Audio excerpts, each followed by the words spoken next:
salute my caucus for the commitment to values that they demonstrated in accepting the president's budget, the Build Back Better initiative. Again, it was a team effort for us to win the vote. I want to salute Steny Hoyer, our distinguished Majority Leader, Mr. Clyburn, our distinguished Whip, Catherine Clark, Assistant Speaker, and all of the members of the leadership who worked so hard on this. Because it wasn't just about that vote, it's about how we proceed and make it the law within the next couple of months, 6 weeks, whatever.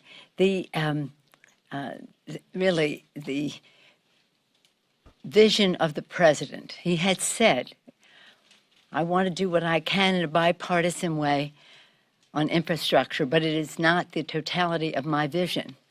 My vision is to build back better, not only with physical infrastructure, but with the personal infrastructure. I'm paraphrasing now. That wasn't a direct quote. And so in our legislation, we deal with the climate crisis in a more important way. We will deal with the building back better for women when they were talking about child care and child tax credit, universal pre-K, home health care, and workforce development. These are not just about women, but women will predominantly benefit because women predominantly bear the responsibility for many of those important priorities in our society. So I'm really very, very excited. I always had confidence. I never doubted that the president's budget would prevail because of the commitment that our caucus has to America's working families. That is what unifies us, whatever our differences at the end of the day. Our commitment to America's working families is the unifier. So people say to us, well, you keep them together. No, our values keep the House Democrats together. So I'm excited, very much excited about that. What also happened yesterday was historic. We passed the Voting Rights Act on the floor of the House. Now it will go on to the Senate, and hopefully it will see success there.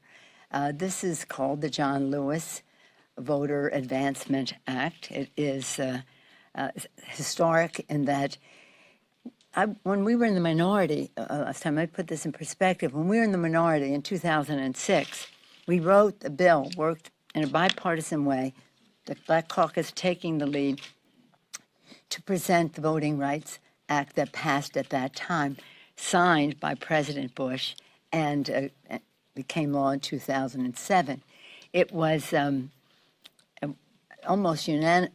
I think it was unanimous in the Senate, but it was almost unanimous in the House. We had nearly 400 votes for it, not even a question of any partisanship. Unfortunately, yesterday, you did not see that bipartisanship, and it was really sad, because this is fundamental to our democracy, that we respect the sanctity of the vote. That was what John Lewis's life and risk of death was about. And so in any event, all the more necessary because of the assault on the Voting Rights Act that was made by the Supreme Court in Shelby County versus Holder, the then Attorney General, and again, the more recent decision earlier this summer by the Supreme Court on Section 2 of the Voting Rights Act. What could they be thinking? Thinking? Caring? I don't know. But whatever it is, if they're just saying that the constitutional basis for the legislation, it was not ironclad enough, then we made sure that it was. Congresswoman Terry Sewell has been working on this issue. As you know, she represents Selma in the Congress, so her connection to John Lewis, to voting rights and sacrifices made is a great one, and I was so proud that she prevailed. The John Lewis bill also had the great support of the chairman of the Judiciary Committee, Mr. Nadler, the chair of the House Administration Committee, which does elections, etc., Zoe Lofgren, the good work of Mr. Butterfield in collecting the data for the constitutional basis, as well as now Secretary Marcia Fudge, but she did that before she left the Congress. That was her basis last year. Now, even with the election in 2020, we see even more need because of the actions taken during the election in 2020 and since. And all the more need, not just for H.R. 4, but for H.R. 1, now S1, in the Senate. The suppression of the vote is not only the suppression of the vote, the nullification of elections that they are putting forth. There are probably 20 bills that have become law, that have been enacted, hundreds that have been introduced to suppress the vote. Why? I mean, you just have to wonder, why would they not want to make it easier for people to vote? Just because they want to suppress the vote among people of color, they are also suppressing the vote for everyone else by their, again, suppression of number of polling places, hours that are there. The list goes on and on. So we're very optimistic about what we said in our preamble, we the people. It has to be the people doing this. And over time, there are efforts to expand freedom, and now the Republicans want to contract freedom. This is the week. This week we are observing Women's Equality Week, when 101 years ago women won the right to vote. At the time they said women given the right to vote, not given, no, not given. Fought for, starved for, marched for, worked so hard over decades to achieve the 19th Amendment. So last week was the day in Tennessee when the vote was taken in Tennessee to take us to the number of states needed to ratify. This week is the enactment. So for 1 week, we celebrate.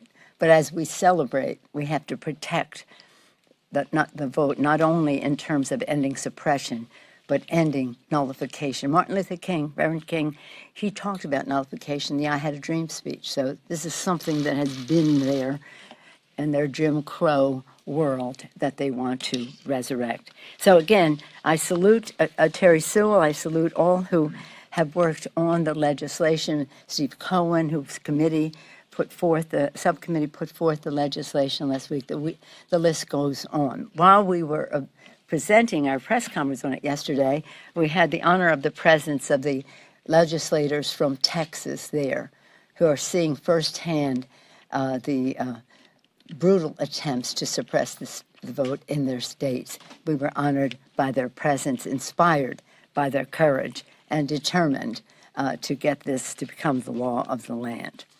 I talked about how proud I was of my caucus and their commitment to America's working families, and I just want to talk about where we go next. We now are we have been for a while, but now coming to closure on some of the particulars within the bill.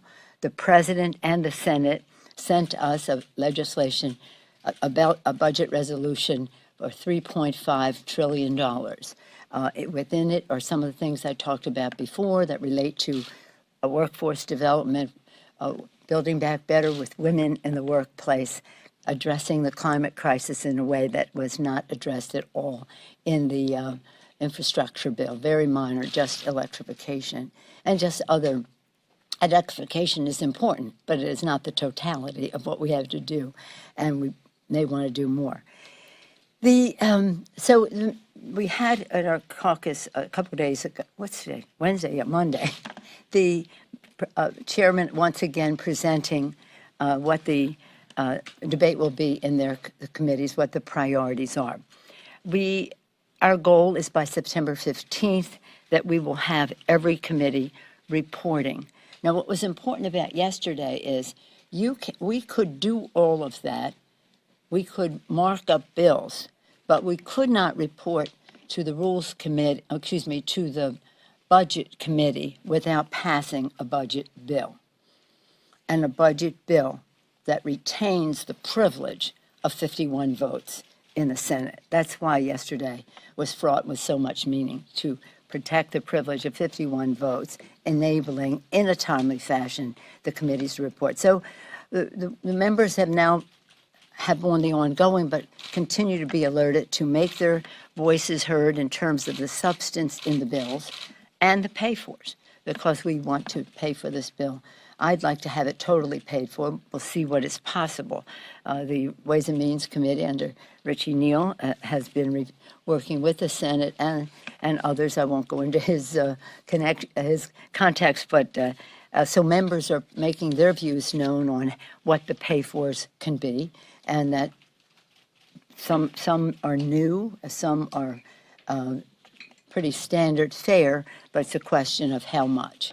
So that's what will be happening, and some committees will be marking up before September 15th, but everyone by September 15th, we write a bill with the Senate, because it's no use our doing a bill that is not going to pass the Senate in the interest of getting things done, getting results. So we don't want to go as slow as the slowest ship, but we also don't want to underutilize any resource, and that resource would be what the Senate rules will allow to proceed. It's pretty exciting. It's pretty exciting, and it goes back to the vision of the president, a vision that he discussed in his campaign, that he made known in his State of the Union. You know, people ask me, I bring this up because it's Women's Equality Week. At the State of the Union, there were two of us, very distinguished Vice President Kamala Harris, of whom we're very, very proud, especially as Californians, but nonetheless, the country very proud. And people asked me afterward, how did it feel to be up there with two women standing behind the president in the State of the Union? And I said, well, it was wonderful, yeah, but what was even more wonderful is that the president's speech was about advancing women in the workplace, child care, family and medical leave, child tax credit, all of those things, workforce development, universal pre-K. It was a speech that not only had the fact that two women were there, but that all women would be served in a very positive way as we go forward. It's transformational. The priorities, the amounts, and the rest is transformational. So we want to get that done. Again, I want to salute the caucus because they always make me proud, and once again they did yesterday. I always have confidence in what they're going to do. I told you about the floor recap and the rest. Go back better. Okay, so right now we continue to have the challenge of COVID. As you know, the variant is, the Delta variant is threatening. I salute the FDA. Janet Woodcock did a wonderful job bringing this full approval forward in a timely fashion, respecting all of the scientific requirements that are there. And now that we have the full approval for those who were reluctant because it didn't have full approval, and those organizations who did not feel that they could require the vaccine until there was full approval, hopefully that will give us some more momentum. As children go back to school, this is really important that adults who can't, people of 12 and over, I've got adult, my grandchildren, that they will be vaccinated so that they don't put younger children at risk until there can be approval for vaccine for them. But anyway, in the meantime, let's just crush this virus. And people have to know that as it spreads, that's a way for it to mutate, and that we don't need another variant, but we always have to be prepared. So I congratulated the president yesterday on the fact that the vaccine had now received full approval. And again, very important for some of what we have in the rescue package at the beginning of the year to take effect in the schools for distancing and ventilation and other safety precautions for the children. Again, when we talk about challenges that we have in our country, we have these fires in the West, floods in Tennessee. The president approved a major disaster declaration for Tennessee. Middle Tennessee region has had flooding and deaths.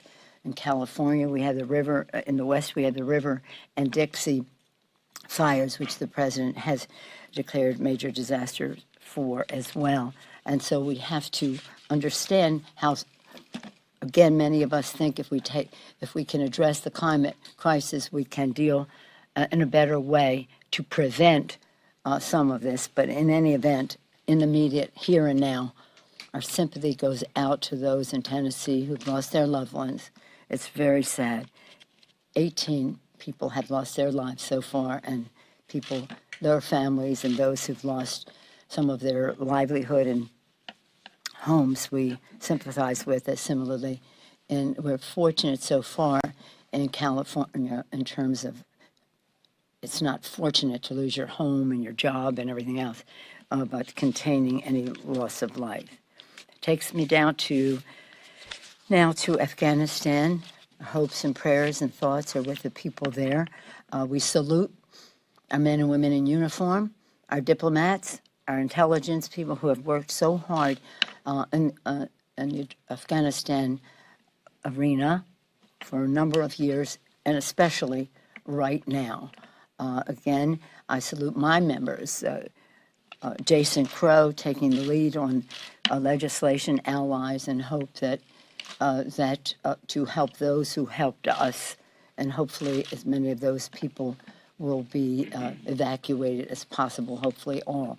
But this is a tragic situation. I've been there 8 or 9 times, and most of the time we visited women in the hinterlands. We would go on Mother's Day under the leadership of Susan Davis, our former colleague, and we would want to just see, with all the respect in the world for all the women who advance as judges and doctors and heads of universities and leading figures, we also were visiting the poorest of the poor women and seeing what their aspirations were for their daughters to be able to go to school and the rest. So we've changed Afghanistan in that respect, and that women have seen the light of day, but now that is under threat. And we want to make sure that there's a big bright light shining on Afghanistan if they wish to participate globally in any way. Respect for women and people in general is a factor in all of that. So with that, I'll take a question. Madam Speaker. When did you learn that Congressman Moulton and Congressman Meyer had traveled to Afghanistan, and is that what prompted your letter instructing members not to travel to the region? When did I learn? Around the same time, a little before it was in the public domain. I'll tell you why it wasn't in the we didn't make it known because it would be dangerous for them. So a matter of hours, but still until they were airborne, it would not have been safe for them. The Secretary of Defense, Secretary of State, there's a real concern about members being in the region. And so with the shall we say, knowledge of the Secretary of Defense as to what the risk would be to these members, the resources necessary to facilitate their visit and to protect them was an opportunity cost of what we needed to do to be evacuating as many people as possible. So it's not just about them going to Afghanistan, but them going to the region, because there's a call on our resources diplomatically, militarily, and the rest in the region as well. So this is deadly serious. We do not want members to go. So you're disappointed in them specifically? You wish they hadn't gone? I haven't heard what they're, in other words, let me just say, I think my letter speaks for itself in terms of people shouldn't be going there. Madam Speaker. Yes, ma'am. Well, just on that front, have you spoken to them since their No, I haven't. visit? I don't know. I guess they're back now, are they? I haven't spoken to them since, no. Do you see their trip as a distraction? I don't think this is so much of a distraction. The point is that we didn't want anybody to think this was a good idea and that they should try to follow suit. Again, I've been busy. It's an important thing. We wanted to make sure they were safe for themselves, but also for what consequences could flow, a ramification if something happened to them while they were there. So they have to make their own case as to why they went and this or that. But it was not, in my view, a good idea. Do you intend to speak with them then? We'll see. Well, I mean, there are other, they have their committees. See, when you go, this is not just like, I think I'm going to go to Afghanistan. You need the the approval of your committee chair in order to do that. And we've put out the word to committee chairs, there ain't going to be no planes or this or that for people going to the region or any facilitation. See, the Defense Department has to protect, but the State Department has to facilitate.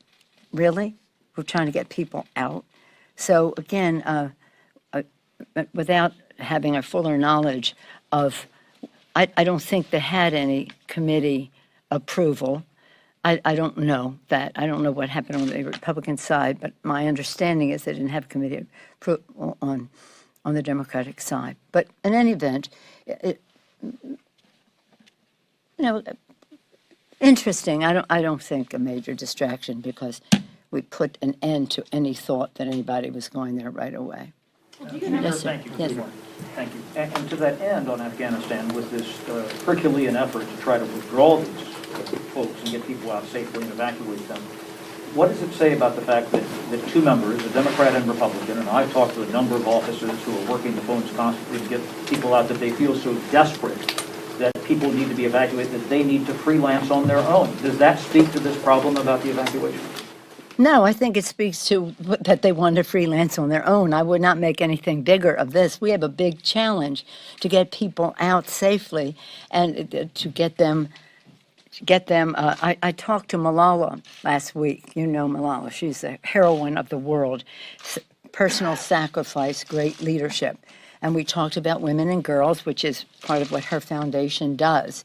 But she basically, in our conversation and a follow-up letter, said, most important thing right now is for us to have the U.S. to have a strong military presence at the airport and the opportunity for people to get to the airport.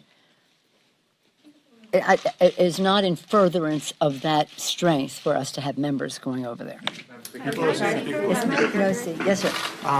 Mr. Crow, who you mentioned is leading the effort, in the caucus Yes. on this, he said yesterday he's against withdrawing our troops by the 31st. He said, if we aren't willing to use the military to protect U.S. citizens and our partners and our friends, then what do we use it for?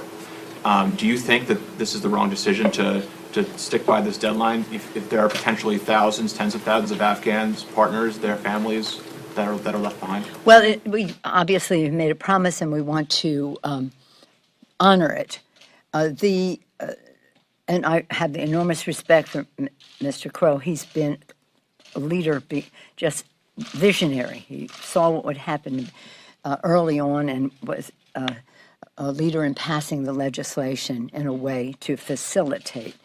The judgment about leaving is a judgment that the president has made. And he has to balance the equities of what is the threat to our military and the people at the airport and versus the advantage of staying. And that's kind of what he said yesterday, but I think more will unfold in that regard. So I'm not, I think at our most, I can't go into what happened at the caucus yesterday, but one impression that one might take of people coming out, which I was there for, but people coming out is that people really want to encourage the president to stay longer. But he has to, as I say, weigh the equities of the danger versus the advantage, and I trust his judgment. Madam Speaker? I'm curious about your reaction to your reflection on this week with the Gottheimer crew. You've been through a lot of these in the last 15 years. I'm curious what your reflection is on what they frame as a deal, you say is not much of a deal. Well, no, it's not. It's a clarification. It's a clarification, but it is, look, we had a vision. We have a vision about how we go forward. It is in grasp because of the reconciliation. There are those who'd like to see the reconciliation be smaller, and some of that from the outside had an impact on some of the debate. But I have tremendous respect for all of our members and what their views are and what they bring to the table. And what, at the end of the day, what had to prevail was the president's vision and the needs of America's working families, and they saw that. We would have had to pass infrastructure bill by October 1st anyway, by September 30th anyway, because the authorizations expire and for highway and some of the things in the bill. And so we're talking about a couple of days earlier. But again, their participation was constructive. I welcome it. And I was pleased that we were able to get 100% of the Democrats to vote. And again, let me take it back to our colleagues. The steam that was in our caucus was to get this done for the president, for the American people, for America's working families. And our unity, as I always say, our diversity is our strength, our unity is our power. We had our diversity, we had our discussions, we're respectful all around, and our unity was our power. You say it's it? That's it. Thank you all very much. Thank you.